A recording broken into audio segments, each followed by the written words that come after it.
Jim Moginie and the Family Dog have released a brand new record called Thunk, with a lineup boasting Kent Steedman on guitar, Paul Larsen Loughhead on drums, both ex-Celibate rifles, and Tim Kevin from Youth Group, and of course Midnight Oil's Man Professor. You'd be right to expect an album full of surf, punk and angular guitar sounds, and that's exactly what you get. The band hit the road early February, and to tell us about the wonderfully new analogue record on thebreakdown.net is the main man, Jim Moginie. How you doing, mate? I'm very well, Costa. How are you, man? Very well, thank you. Very well. You know, I'd almost forgotten the joy of sitting down between the speakers with a brand new CD, or album for that matter, and listening while reading through the lyric sheet, because music's almost become incidental in some ways, because it's so portable. You just put it in your ears and you walk around and you do things. But man. Not being on the streaming, you sit down and you actually listen. And I sat there and I read through the lyric sheet. It was great. Yeah. Well, we're not putting this up on the streaming. This record, it's one of the selling points. Since everyone's got on board with streaming, and now we're going the other way. But I think it's sort of. I mean, I love the streaming idea, and when it started, it was incredible that you could upload a song and the world could hear it in 10 seconds. What a dream come true. But I think as it's gone, the streaming people, I kind of suspect they're up to no good. Yeah. With the why, paying the musicians pitifully, and also investing in AI harvesting, and in some cases in actual war machines in Spotify's case. Yeah. I just think it's hang on, like, is this what we signed up for? So, but I think, it's a streaming thing. You can't put the genie back in the bottle, but I think if you really like something you hear on streaming, just go and buy the physical product, because, that's the way the artist can get paid. That's the artist can make future records, how the artists can sustain themselves. It's a pretty simple, the consequences of your actions. Think about, the end result of how you consume your music. That's all we're really saying with this. And we've got a cassette as well, which is good if you've got an old car, it makes the car go faster.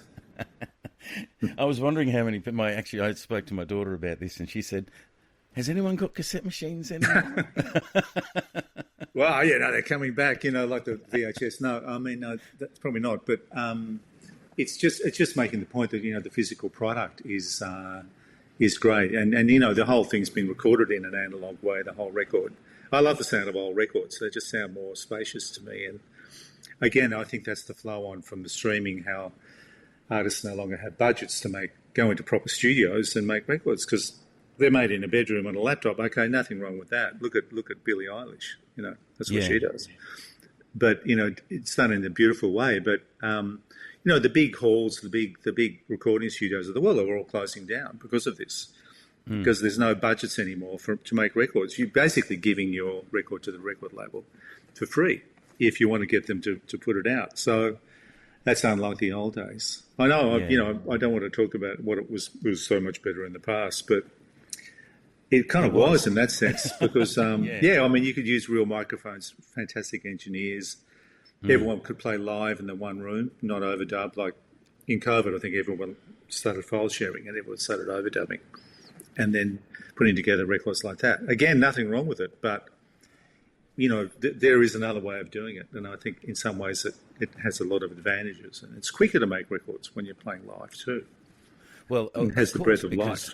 And you wonder sometimes whether, the way that they are made now and, engineers having to, by choice or not, whatever, they take a word here and a word there and a phrase there and a phrase there from a vocal, and it's so time-consuming, isn't it? And I don't know. I think what you might get is a perfection in a vocal line, but what you lose out is maybe the heart and the humanity of it. Yeah. It's if it's a bit flat, it kind of has more feeling to it. That's what that's what Roger Daltrey used to say about his own voice. It's better than being sharp. I mean, it's the auto-tune thing is just I find it all unlistenable. Really, it's just unlistenable. I just can't do it. I mean, I'm just giving away my age, I think, but it really it's not the same as Shirley Bassey giving it one, or Frank Sinatra just giving it one belting take and just taking it to the moon and back. It's not. It doesn't sort of have that breath of life to it. No. So when you guys went into the studio, which is your studio, Oceanic, is that right? Yeah, I've got a studio in Sydney. Yeah, it's an old Neve board, and a couple of old tape machines that I sort of managed to sort of rescue from a skip bin. You know, we record live and we recorded in. It's nice. It's a nice drum room. It's got a bit of outboard gear and wooden, just wooden floor, and it's a good little room. It's not very big, but actually the Oils sort of made a lot of their last record there as well. Oh, okay. I've had people like Chisel in and various. Yeah. And a lot of jazz sort of stuff comes through. It's got a nice piano. So, but it's a lovely place to hang out, like a clubhouse, really. Yeah. So the dog went in there for a while and we jammed a bit, and that's how the record sort of came into being. So was that it? Was it a lot of jamming? How much was like pre-written? Lots of jamming. No, it was about 2 days of jamming, and then it took 4 years to actually construct the record with the jams, because I wanted to sort of capture that sort of live essence of playing together and that glue you have when people are all in the same room. And it's all, you couldn't separate it if you wanted it to. The opposite of how I think records are made now. So contrarian me would, always want to go the other way. It's a great little band, and we've done a lot of stuff. It's just a really special chemistry. It really sort of flies off the handle. Paul's got like such a great beat. It's just like, can get a pub moving. It's just that sort of great Australian band sound. And in the guitars too, we're very influenced by and tipping the hat to bands like Skyhooks and the Masters Apprentices and Daddy Cool, great guitar bands, the surf bands like the Atlantics from the 60s and Tamam Shad, this are the people we grew up with, We're certainly not an AI kind of band, that's for sure. Yeah. It's got flesh and blood. And so we've tried to sort of capture that when we record and make it, guitar left and the guitar right, and they're all bouncing off each other. Like, the way in the Oils, I think I probably... Exactly what I was about to say. Martin. Yeah, for me, always one of the highlights of seeing Midnight Oil, listening to Midnight Oil, was the guitar interplay between you and Martin. How did that kind of manifest with Kent? When the band went into hiatus in 2002 and people went into politics, I was completely lost. I didn't know what I was going to do with myself. So suddenly my childhood teenage band had broken up and I had to sort of work out what to do. So Ken and I started playing and we formed the Dog way back then. He's sort of a visceral player. He's got a great right hand. It's aggressive, it's spiky, it's kind of wild, it's psychedelic. Whereas I'm probably a bit more melodic and a bit more musical. That sounds like I'm being snobby. Of course, playing with Martin, he's sort of a different kind of player. But he's similar in a lot of ways to Kent. But Martin's just an extraordinary guitar player. He's just, I don't think there's anyone better. Like, it's just such a great sound and such a great approach, and just the way he sort of connects with the guitar, like, you connect with a golf club, It's just 100% connection, and he's But, I completely respect what we did. But at that point, that didn't exist, so Ken and I got on board with each other and started the Dog. So we did make a record in 2018 called Bark Overtures, and then this time we're, bringing it back 8 years later. Tell us about So we're not really sort of bent on stardom or, our work ethics are fairly, lachrymose at best. At best, yeah. The opening track's called Sunny Boy, and it even has some guest appearances from Raz and Glug. So tell us. Oh yeah, look, the death of the tetrahedron. The death of the kind of ice block tetrahedron. I mean, what a tragedy that is. I mean, we had to write a song about that. I mean, I don't think anyone else had written a song about that. But no, I don't think so. No, just reminds me of Little Lunch at school. You're lining up the tuck shop and can I have a Sunny Boy, please, and a sausage roll. Yeah.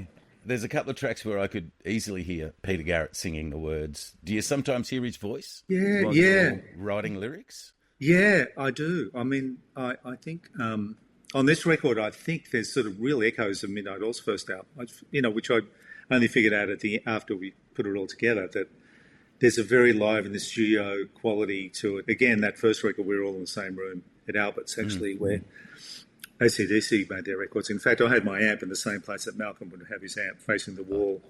I've seen photos of Malcolm with his amp in the same spot, and that's where mine was. I was like, oh, wow, Malcolm's my hero. So there are echoes of it. And in the lyrical concerns too, the song about the First Amendment, there's a song about Ukraine, there's a song about, the dangers of 5G, there's a song about Gaza. The lyrical concerns are probably similar to the Oils in some ways. And again, I just think it's because I'm just crap at writing love songs. I think, and dear old Rob, who he was the same. I mean, he was probably the one that pointed the band in that direction from his sort of interest in history and politics and in the civil rights movement.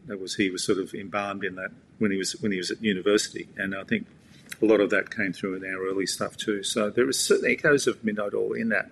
I do hear Pete's voice singing it, and I sort of think, wow, wow, what if, But anyway. Yeah.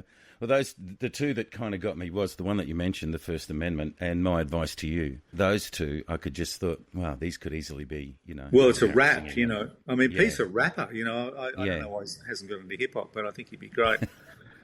He's, it's that sort of like a list of things. Like that was actually an overheard conversation at an airport. Two people were sitting together, and as you can imagine, someone was saying to the other one, "Listen, mate, my advice to you is, and then it read out a list of, you're too nice, or you're too nasty, or you're too polite, or you're not polite enough, or you're worried about money, or you're not worried about money, you're too such and such," which you always hear people saying, and I thought, well, that's a good idea for a song. The last two tracks, This Is Modern War and One Day, seem to not necessarily turn the record on its head or anything like that, but they're different. They stand out from the rest of the record. So, to me, anyway. Yeah. So, how did those two come about? So, let's start with This Is Modern War. Well, that one, very inspired by the filmmaker and artist George Gittos. He actually went into Kiev when the Russians were coming towards Kiev and everyone was going the other way. Him and Helen, his wife, caught a train from Poland, and they actually ended up going in there and doing art with some of the local artists in Kiev while the invasion was actually happening. George made a great film called Soundtrack to War about the American soldiers going into Iraq, the Iraq War, and how they could actually kill all those people with those machines they had. It's like a computer game. They had everyone in their sights, but there was no actually real connection between the killer and the killed, like in the old days in the First World War, it was like a sabre in the guts, and bayonet. Yeah. This is sort of like a computer game. They'd pump themselves up with Red Bull and listen to Linkin Park. So that was a great film. He's continually made amazing films. He's a great artist. He won the Peace Prize a while back, the Sydney Peace Prize, which we actually got awarded to at another time. So very inspired by his experience. There's something about the guitars and sort of like the feeling of being in a basement and they're coming for you and you can't get out, and the sound of the tanks rolling by and the tank traps they're putting out the front, and just the thing of being bombed. You could be bombed, you could be just lined up and shot. That really scratchy feeling of, this is not good. So we tried to capture that. So that is a very different kind of vibe to the other songs. It's quite an exploratory kind of like improvisational piece too, musically speaking. But lyrically, it's very much about that experience of being, we're waiting. We're just waiting for what's going to happen. Yeah. It's a bit doom and gloom for sure, but it's also it actually offers no hope at all. That song doesn't have any. Well, it's good. That's probably why it's good. There's no Goldilocks happy ending or whatever. No. And what about One Day? It feels like a bit of a set closer to me. Yeah, well, the Dogs are a good band for jamming, but that was just all recorded in one piece, one day. And it's instrumental, and I like our instrumentals. Not that I don't like our vocals, but I think our instrumentals say a lot without someone saying anything. They go through all these different movements, and it's like something you might hear on a Sonic Youth record or something. That track, it's certainly got that guitar thing I was talking about earlier. That sort of twanging. It starts very quietly and gently, and then just moves through a whole lot of different changes into sort of the end where it's kind of flat out, and there's a piano, a big grand piano, just going bang, and these big chords, like Barbara O'Reilly kind of stuff, The Who, that kind of sound, and we love our instrumentals, so that's when we play the gigs. That's really what it's going to be. There's going to be a lot of that kind of playing, but the songs we're playing, we're still working at the set list. There might be some rifle stuff, a bit of oil stuff, some from our albums, and we love doing covers. I mean, last time we did 25 or 6 to 4, by Chicago. Oh. Okay. I don't know what we're going to do this time. How did that come up? Oh, it's a great song. It's got a great horn line. Yeah. It's a great riff. It's one of the great crunching riffs of all time. The lyrics are kind of like, I think it's about someone being really out of it or having a drug experience. Waiting for something to say or something. It sounds like someone who's having a bad trip. Yeah. So it's actually a drug song with a great riff, which suits us right down to the ground, even though it's by Chicago. It's not like the ballad Chicago, more like the No, early. exactly. Yeah, they did have some great stuff. Great players too. Oh God, the horns as well. Oh my God, they're just incredible. And we were all sort of music fans, of course. You and me, and it's just part of what gets us out of bed in the morning, I think. Oh, exactly. I mean, and like bands like the Doobie Brothers as well. You just sit there and you can, even though it was FM radio fodder kind of thing, just great playing and great to listen to. Oh yeah, no, that stuff's just I'm always constantly reassessing bands and going back and going, why did I sort of judge this band so harshly? Maybe I should go back and actually go and listen to them again. And I'm always found that even bands like Steely Dan, which I was never much of a fan, but I've gone back and listened to them again. Oh my God, it's so detailed and so rigorously constructed. It's like, I'm really obsessed with the way the things are made. That's why when this record, we actually, spent 2 days recording to get the breath of life and the kind of hairiness of it. And then 4 years of editing it into some sort of song form. So it actually was sort of listenable rather than sort of noodling jams going forever and ever. But to actually get that interconnected tissue of musicians playing together in a room was the whole aim, but it just took a long time to actually sort it out, but this is the joys of editing with digital, but even though we ended up going back onto analogue and recorded on analogue in the beginning. So we used the digital just for the control. Yeah. So, well, it is much easier, isn't it? You get to go home early. It's all about the message, not the medium anyway. We all know that. Digital formats come and go and all those things come and go. So basically you had, 20 takes of each song or 10 or 5 takes of each song or something like that on analogue, put them on into a digital format and then edited them there? Yeah, that's right. Yeah, so usually we go into some sort of thing for about 20 minutes and then we just stop and do another one. So a lot of them you'd get moments where it was just amazing, and you just say, well, that's a good verse, or that's a good chorus, or that could be a bridge, or that could be like just a solo section or a breakdown.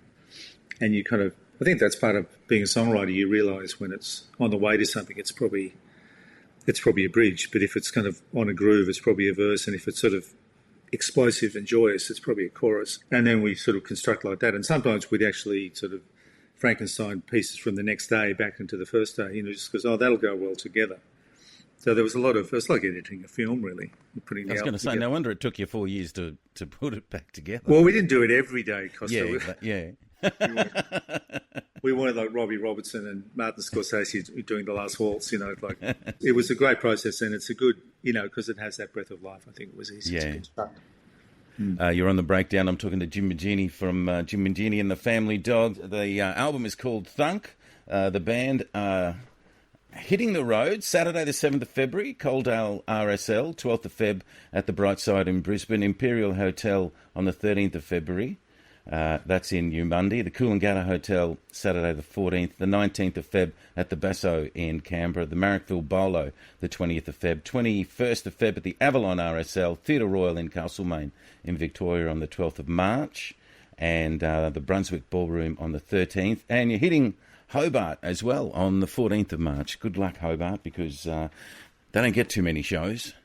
Well, it's, for bands like us, it's kind of a bit of a financial sort of thing to get there. But, it'll be great getting out there and playing this stuff. I mean, I'm just looking forward to the joy of playing music live. I think, especially after what happened with Rob. I mean, he loved this record, and, he's sort of saying it was playing to my strengths, really. It's more of a rock thing than the last record I did was sort of an atmospheric guitar record or a piano ballad record. I'm just doing different records all the time. But he was saying, no, this is where you should be, Jim. Yeah. So I think it's that song 100 Years or More from his last EP that we put together. It says it all to me, how he saw the world and how he kind of may live to be 100 years or more, which is like his wish for everybody. He knew his days were numbered, but the message from that song for me is get out there and do what you need to do now, because, none of us are getting any younger. If you want to do something, let's do it now. Just don't dilly-dally, So I think that's his message, and that's why, I feel reasonably good about going out now even though, we're heavily grieving him, and it's just been a very, very difficult week. A big lead up to it too, like for 3 years we knew, but whereas now, of course, when it happens, it doesn't make it any easier. It doesn't you make know it it's any going to easier. happen. It's the most brutal thing in the world, but we're just doing our best really in this situation, and hoping a few people will rock up to the gig and be part of the celebration of him. Really, I think, if we can call it that. Yeah, he leaves a wonderful legacy. Rob was a very but an special enormous man. hole as well. Yeah, I mean, all the socials were going poet, drummer, activist, and he got the Order of Australia too on Monday. Yeah, which was fantastic. Wonderful, and well deserved. But he was also a botanist and a bird watcher, and he was an incredible man. From he had his harbour master's license, so he could navigate a ship with a sextant, like James Cook. He spoke fluent French. When we went to France, he'd always talk to the audience in French. He was a real Renaissance man for sure. So we want to go out there and honour him for sure with what we're going to do. Tour dates again, Jim Moginie and the Family Dog. Kick off on Saturday the 7th of February at the Coaldale RSL, the Brightside in Brisbane on the 12th, the 13th of Feb, Imperial Hotel, Coolangatta Hotel on the 14th, the Basso in Canberra on the 19th of February, the 20th at the Marrickville Bolo, Avalon RSL on the 21st, the Theatre Royal in Castlemaine in Victoria on Thursday the 12th. That's March, by the way. Friday the 13th of March, Brunswick Ballroom, and the Altar Bar in Hobart on Saturday the 14th of March. So hopefully I'll see you in Brisbane, mate. You can get everything on thunkthealbum.com. You can get the tour dates, you can buy the tickets, you can listen to small samples of the songs if you want to sort of get a taste of it. And thunkthealbum.com is where you want to go. But thanks, Costa. Hope we all see you out there and a pleasure, on mate. your T-shirt or wherever it is. Lovely. Well, that's the best way to support a band these days, isn't it? It's not by streaming, it's by buying a T-shirt, a CD, an album, or a cassette. Yeah, it's really simple. You want to hear live music, and you got to sort of support the musicians that do it. I'm not saying that out of self-interest. I'm actually saying that out of the consequences of. Well, the developing bands need it, don't they? More than anything else. No, these emerging bands. Yeah, mate. Oh, thanks, Costa. You've been great. Thank you so much. Good on you, Jim. Thanks very much, mate. Take care. Appreciate it.